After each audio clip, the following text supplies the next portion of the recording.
Bismillahirrahmanirrahim. Di pelajaran pertama dari surah Ad-Duha di awal ayatnya, berusahalah selalu untuk mendekatkan diri kepada Allah Subhanahu wa taala. Orang yang dekat dengan Allah, maka akan dijamin oleh Allah langsung hidupnya, baik dalam keadaan suka ataupun sedang merasakan duka, tidak akan berpengaruh banyak pada dirinya, karena yang paling tinggi dan paling menyenangkan adalah kedekatannya dengan Allah Subhanahu wa taala. Jelas sampai sini? Baik. Jadi kalau dia sedang kaya, tahajud jalan, karena yang dirindukan tahajudnya. Lihat Abdurrahman bin Auf, Utsman bin Affan, Tamim Ad-Dari, kekayaan banyak, harta melimpah, kapak terbuat dari emas, malam masih tahajud, teman-teman. Masih sempat baca Al-Quran. Utsman tuh sampai jadi presiden masih punya waktu untuk khataman Quran. Kan Utsman radhiyallahu taala anhu waktu terbunuh kan sedang baca Al-Quran. Masih puasa, saat itu sedang puasa. Anda bayangkan nikmatnya dekat dengan Allah, walaupun jabatan tinggi, yang terasa nikmat itu saat sedang beribadah kepada Allah, saat tahajudnya, itu yang dinanti. Nabi itu kedudukannya paling tinggi, tapi kapan merasakan kenyamanan? Saat tahajud, sampai tak terasa rakaat pertamanya 5 juz 4 halaman. Paling sedikit 100 ayat. Saya mau tanya pada Anda, pernah nggak merasakan kenikmatan seperti itu? Apakah nikmat saat dapat door prize, apa saat baca wadduhanya? Ayo coba rasakan, sampai hadir situasi itu. Sampai enak, tahajud tuh diburu gitu.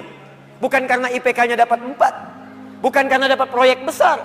Tapi yang dirasakan, ya Allah, terima kasih engkau titipkan ini. Dan dia kejar siapa yang memberikannya. Kejar malamnya, kejar bacaan Qur'annya, kejar puasanya. Itulah yang sesungguhnya hakikat dalam kehidupan kita. Satu poin pertama. Kalau ada orang yang sudah bisa mendekat kepada Allah, maka Allah jamin. Dalam syukurnya, dalam situasi dia tenangnya, nyamannya, dia tidak akan menjauh dari Allah. Dan dalam situasi dapat musibah pun tidak akan banyak berpengaruh dalam kehidupannya. 2. Allah bersumpah lagi. Walal akhiratu khairul laka minal. Ini yang hebat. Saya kemarin bikin quotes, lalu kita sebarkan. Ini sebetulnya di antara esensi surah Ad-Duha.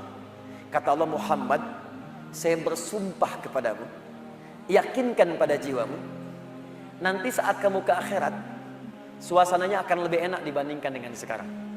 Akhirat itu lebih baik dari apa yang kamu rasakan sekarang di dunia. Maksudnya begini, kalau kamu sedang capek, kamu sedang ada musibah, kamu sedang lelah, sabar.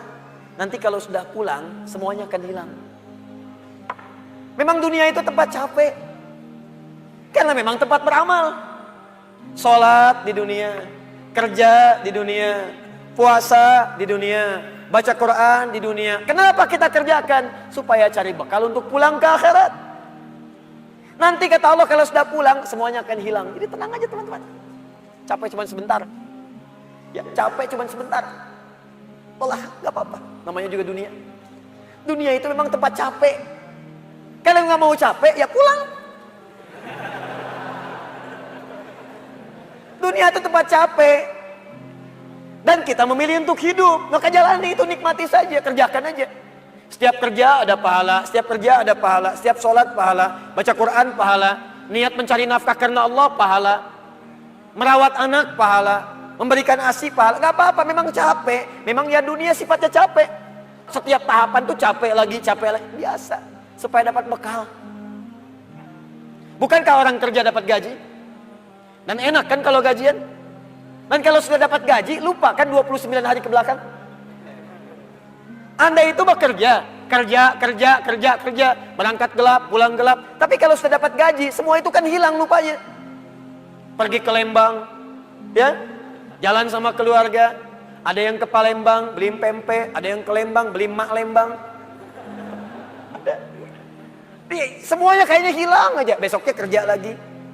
Kata Allah, saya janjikan yang lebih dahsyat. Kamu sabar saat di dunia, karena dunia memang tempatnya capek. Kamu cari bekal aja. Nanti saat pulang ke akhirat, saya berikan yang lebih indah dan gak akan pernah ada capek lagi.